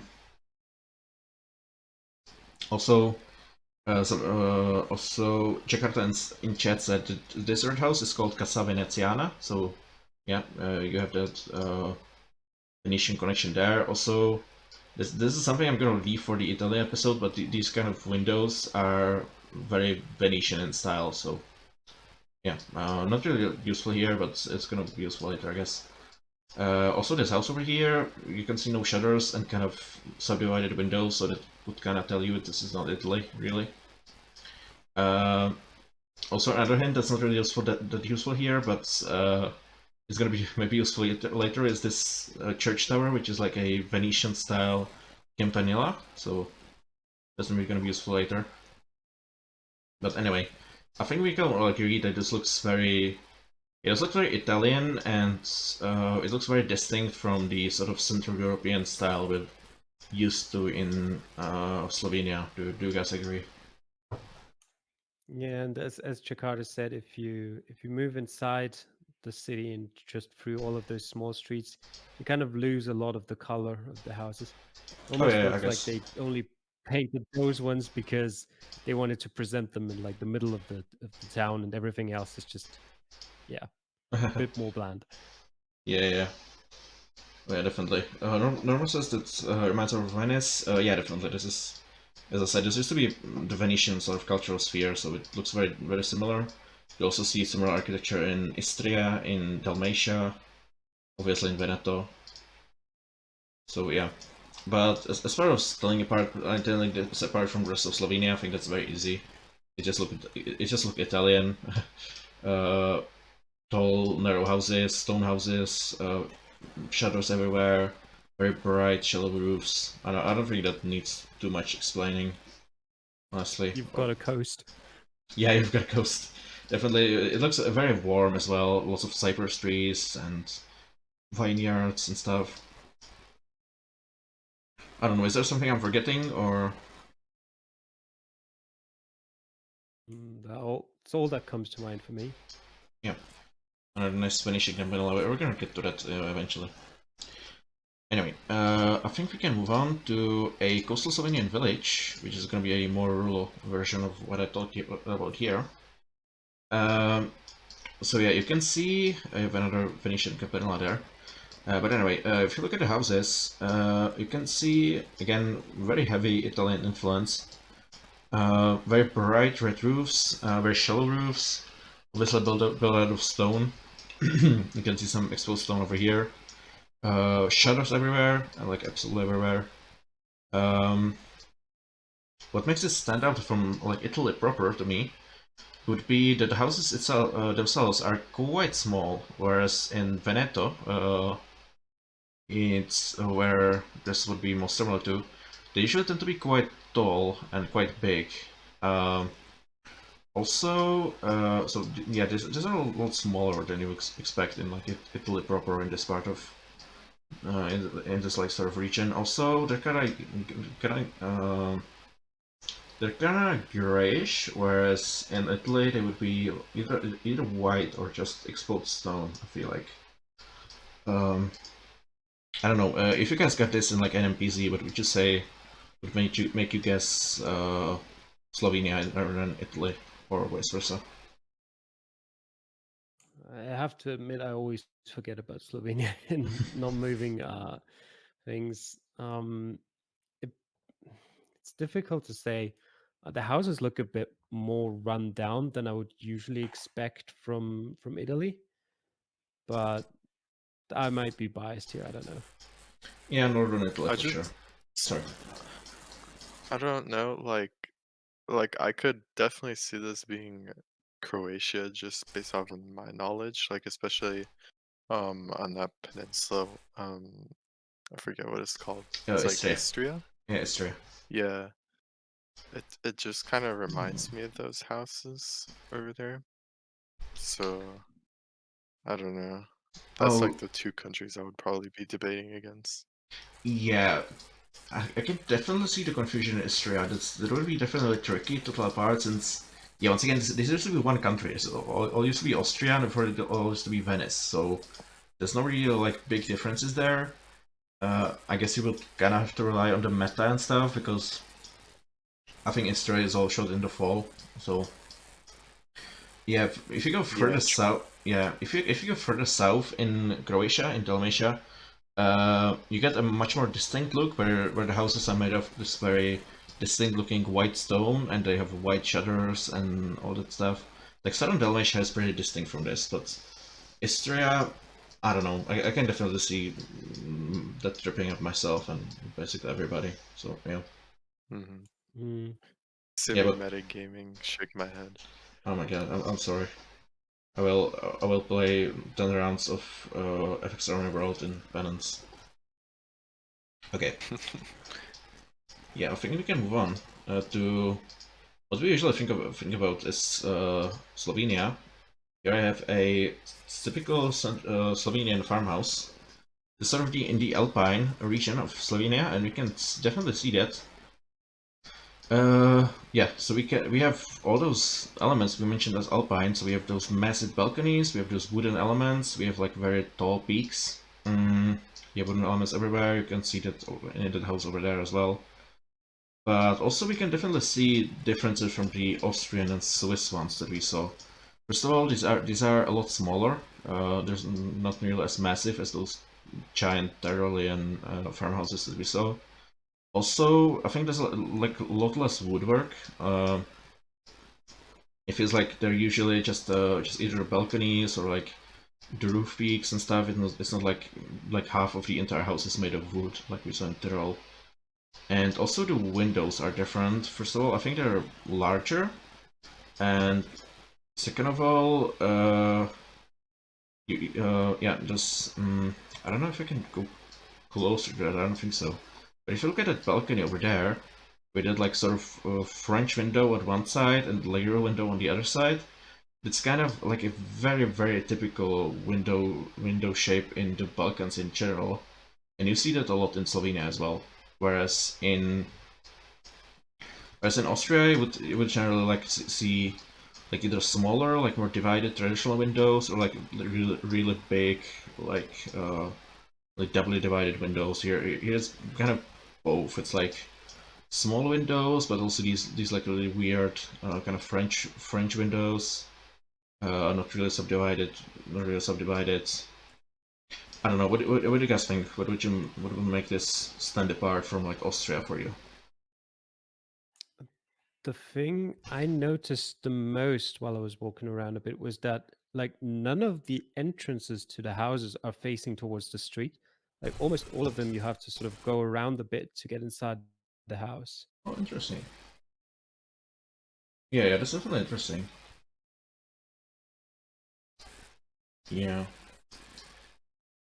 Yeah, like for me, the deciding factor here would be the size and the sort of scarcity of wooden elements, as well as the windows. Mm. Yeah, so especially like these double windows, you see a ton of these in, for example, as well as in Croatia especially, but also in Serbia and Montenegro even, and this kind of reaches over into Slovenia. You can sometimes see this in Austria, but it's not that common. So yeah. Also, Jakarta says that the random villages like this is that the houses don't follow any pattern and they're clustered settlements. Yeah, I feel like that's common, like all over the Alpine region, sort of, kind of grew organically. That's something I could go on for an hour, but like the sort of structure of the settlement you see can be very useful for determining the region you are in as well. Like for example, if you go into Eastern Europe or the Balkans, for like Romania, Hungary, Ukraine, that kind of stuff, you have very like long villages with like houses ordered sort of facing the road, one after another. I think it's called the linear style. Yeah, so You that's basically have like no side roads. It's just like all along the main road. yeah. So that's typical for like the Balkans or Eastern Europe, but in Central Europe, in Germany, Czechia, Austria, you can have that cluster where it's just houses just chaotically stacked everywhere.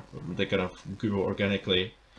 Yeah, they also they're just usually they're numbered in sort of the way they were built. So probably not relevant in Geoguessr, but you can you're gonna have a difficult time finding a specific house number unless you ask the locals or have it properly numbered on a Oh map. yeah, for sure. Yeah, yeah, that's kind of one of the suggested like fun activities when you visit the town in Czechia is to look for house number 1, and if it looks old. Yeah. And when you go, for example, in the Baltics and to Scandinavia, you have like dispersed settlements where the houses are just far away from each other, and you don't really have a clear like nucleus of the settlement. Yep. Anything else you would add here, guys? Like some tip to help identify this as Slovenia or differentiate this? Not really. Yeah. Yeah, I don't know. Yeah, RC, was this a little bit helpful in like helping you decide between Austria and Slovenia here, for example? Yeah, I think some of the things you said about the houses, especially, I think I could definitely use those. We'll Yeah. see. Like it depends on every scenario. I mean, sometimes they just look so similar, but I'll try and see. Like I might test it out afterwards and see. Oh yeah, How about definitely. you? So what I would look out for here for would be definitely the size, the prevalence of the wood, and yeah, the windows. So Mhm. yeah, let's move on to a typical Slovenian town slash village, sort of in the central Slovenia, I think. It's kind of what most of the country looks like. You can see it doesn't look nearly as alpine as we saw, although there's still some elements, like for example on this house, you see the general shape, like with like very wide, facing the road. You see the wooden element of the roof, but it's also, yeah, it's also not nearly as alpine. There's not a lot of wood. And you can already see like the difference from the general look from Austria. Like if we were in Austria, this house would be bright green. This house would be bright blue. This house would be red. Here it's kind of mostly like shades of gray once again. There's some color, but it's kind of in kind of lesser repair. For example, this house. This few colors differently. The house looks kind of a little bit run down. And over here you can see the kind of window I talked about earlier. This is what I heavily associate with like the Northern Balkans. So Croatia, Northern Serbia, Slovenia. You can obviously see them elsewhere, but they're so prevalent in this region that I just, yeah. Yeah, what do you guys think? Does this look like distinct enough from what we saw in Austria? Yeah. I think the most important part for me is the lack of colors. Yeah, for sure. Yeah, it just looks more kind of, I guess, stereotypically like Eastern European with the kind of shades of gray.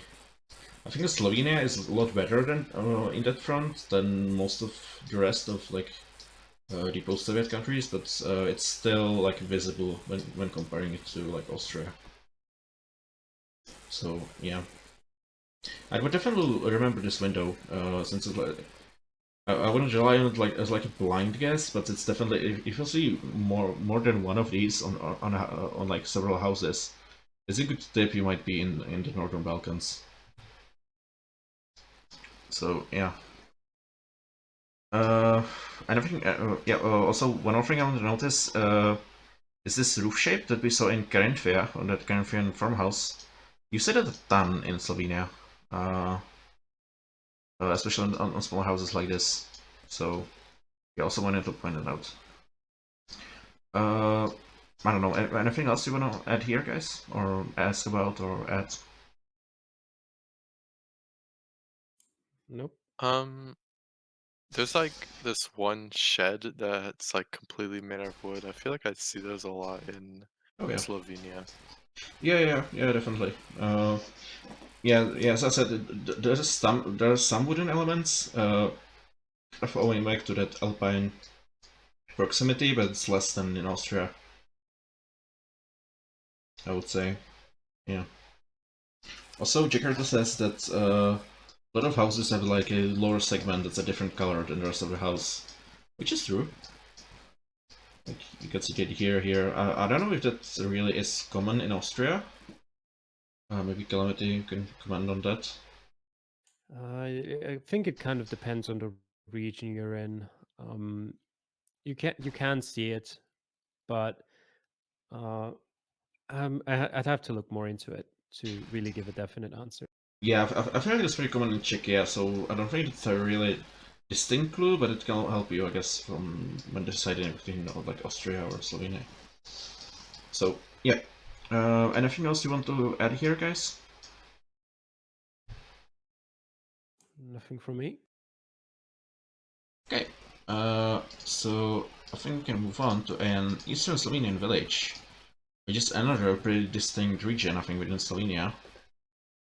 And you can see this immediately reminds you of Croatia, I think. Am I right? Yeah, it does look similar. Yeah, It's especially that wooden, or not wooden, sorry, brick building. yeah. You see a ton of these like sort of half finished houses with exposed brick in Croatia. It's kind of a meta thing for me. And you don't really see those anywhere in Slovenia except this easternmost bit.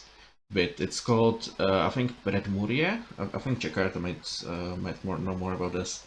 But it's like a very culturally and yeah, I think even like linguistically different bit of Slovenia. They speak a different Predmurje, okay, yeah, right.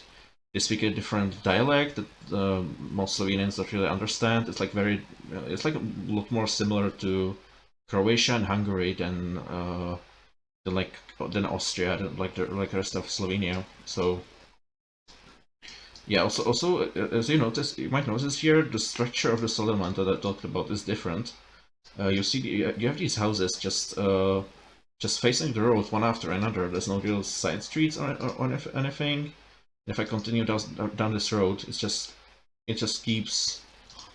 one house stacked after another.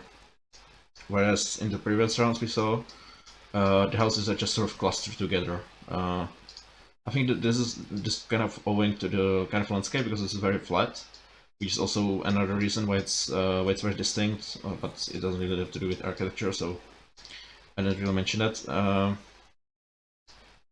So yeah, also you see a lot of curtains like in Hungary, so that's the difference. I also see another example of this with this big balcony window that I pointed out before. But I would use it to differentiate from Croatia, apart from meta. I guess the general repair of the houses, like you can see it's similar to Croatia, but it's kind of like it's like a step above, I guess you could say. A lot of these houses look like they've had a makeover in the last decade at least, compared to Croatia. But it's a little bit more subject to, I guess, vibes. I don't know. What do you guys think? If you got this in like no moving, would you go Croatia here or?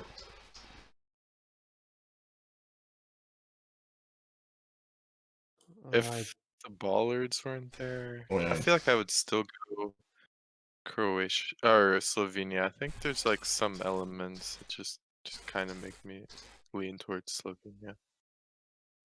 Yeah, I definitely wouldn't be sure. As RC said, the bollards are there.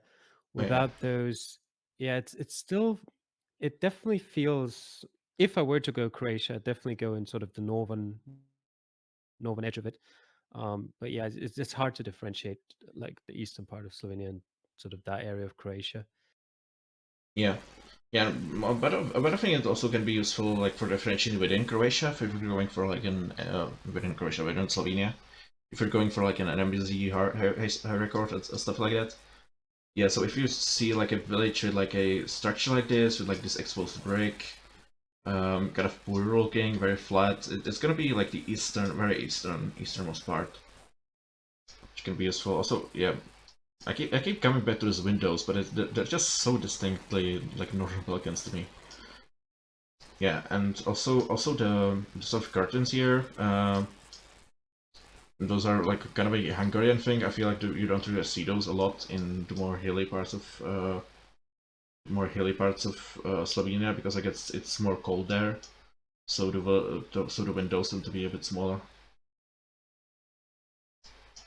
Yeah.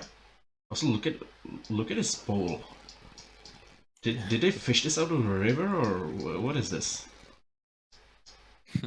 Jesus. It's funny because it has the Latvian style. Yeah. Like with the things coming off. Yeah, they shipped it from Latvia and get kind of screwed up in the transport, I guess. Maybe got hit by lightning. Yeah. Okay. Do you guys have anything to add, or should we move on? I think we can move on. Yeah. All right. So I just have two more locations. First of all, is a Slovenian suburb. This is in Maribor. Yeah, it's another suburb. Very tough, very tough. What I would use here would probably be the wooden elements. So you can see the Alpine sort of influences even outside of the outside of the Alps here in Maribor. So it would be the main hint to differentiate this from, I guess, the rest of the Balkans, or maybe some Central European countries like Czechia or Slovakia.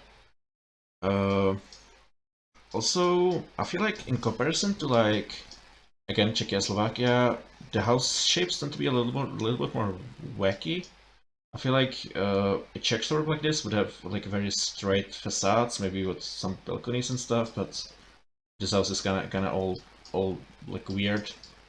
Since I think private home construction wasn't like not nearly as tightly regulated in Yugoslavia, so people were just free to build whatever they wanted. So yeah, massive windows, kind of weird house shapes, but I think the wooden elements here are the biggest hint that it's probably Slovenia, in combination with the hills there. What do you guys think? Yeah, again, maybe not exactly architecture, but like those red number signs for the streets.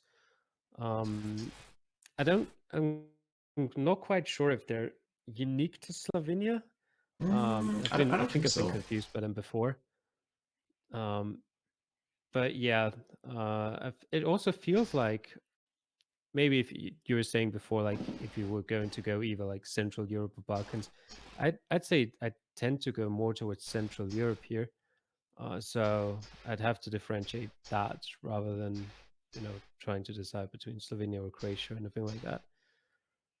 Yeah, it definitely looks wealthier than like a typical Croatian or Serbian suburb.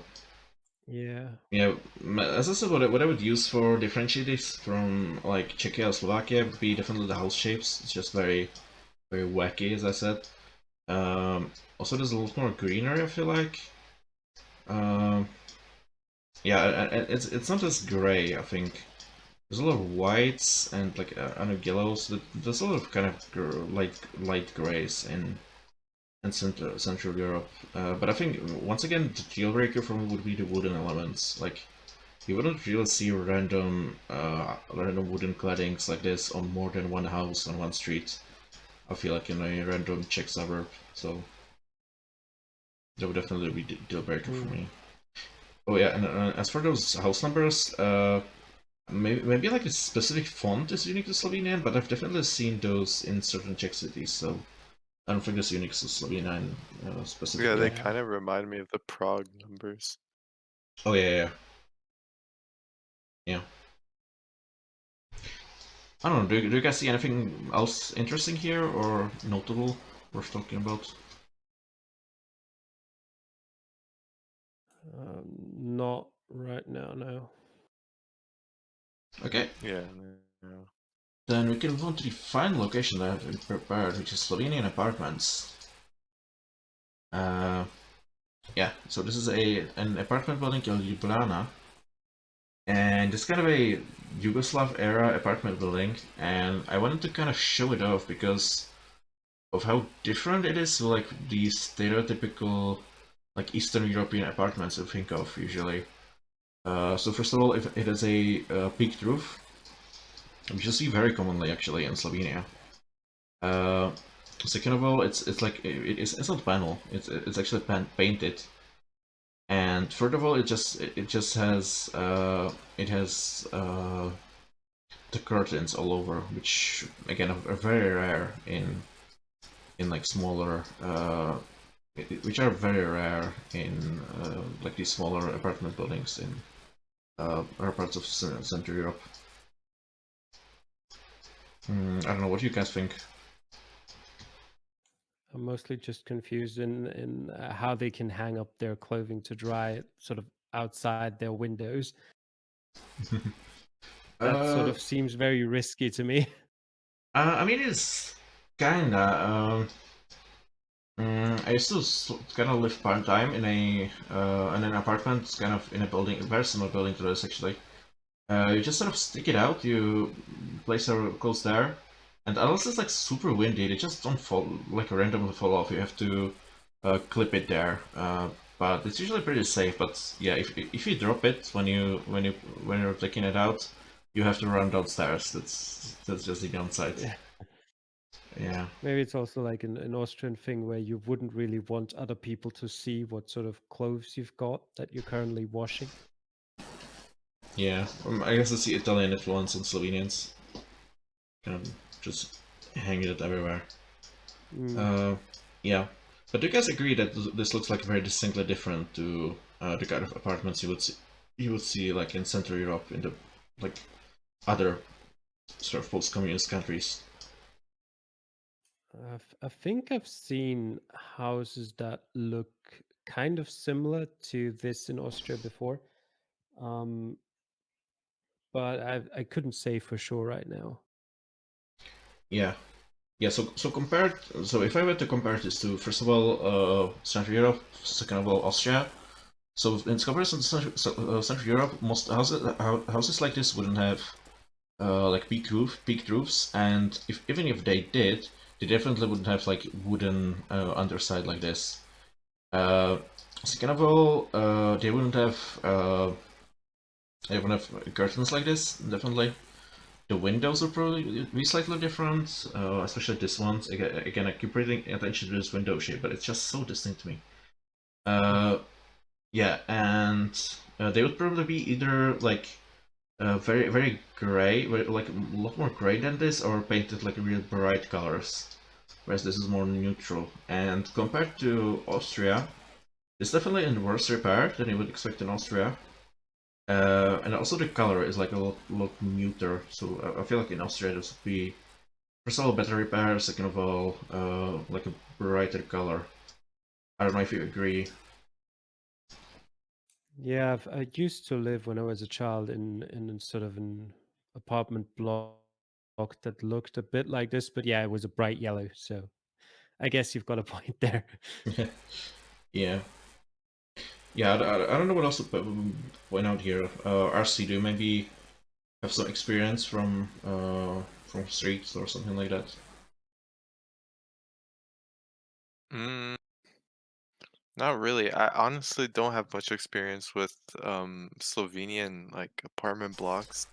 They're kind of rare, or maybe I just haven't been placed in Slovenian apartment blocks too much, but it's not something I've seen too much. But yeah, they are kind of a little more um uh, they look a bit nicer, especially compared to like Romanian ones, which I'm used to.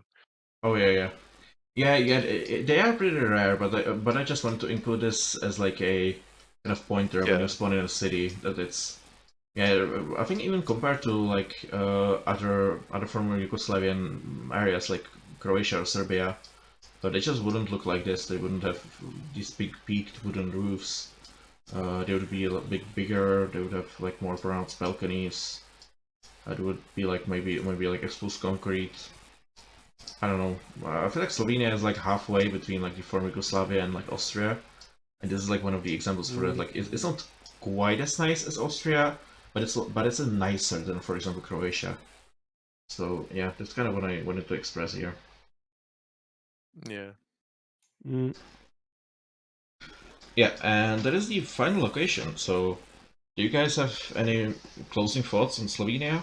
Something you would like to add? If you feel like I missed out on or passed over? Not really, no. My brain is starting to shut down. Yeah, me too. I think mine has been Yeah. shutting down for the last 22 years, but it's besides the point. It's all right. I hope Jakarta thought we did a decent job. Oh, I don't know, you've So been great. Yeah. Well, that's the final location there, and so yeah, we're gonna leave the rest for next time, whenever that's gonna end up being. Hopefully quite soon, but I don't know. Yeah, so yeah, maybe some final thoughts, guys. Did you maybe learn something new, or did you find this useful? Yeah, I definitely learned a lot of new things, especially because my entry point was pretty low. Uh, but yeah, I definitely I think the most I've learned was about differences between German cities. Since I was already like pretty familiar with Austrians, and yeah, Slovenia was too late for me to really pay too much attention. Yeah.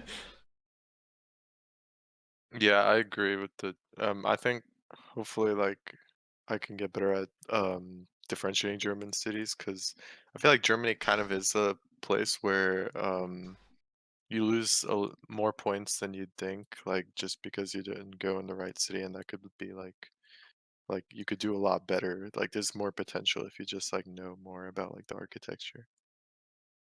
Oh yeah, definitely. So yeah, I will free you guys from your misery. I will make a highlight of this and post it on YouTube sooner or later into parts because nobody wants to watch a 4-hour video. Yeah, I want to thank you guys so much for sort of being here and sharing thoughts with me and helping with locations and stuff. I so appreciate you guys taking so much time out of your day. It's 4 hours. Oh my god. So yeah, I massively appreciate it. And No problem. Mm-hmm. yeah, and to people in chat, I hope you kind of enjoyed this. I hope I hope you learned something as well. I think it was a more than you could really take in. So I'm definitely gonna upload this, and I encourage you to kind of rewatch some segments if you feel like you missed something or wanna go back to it. I'm gonna try to put in chapters so you can like more easily orientate yourself. Yeah, and I thank you all so much, and I'll probably end it here.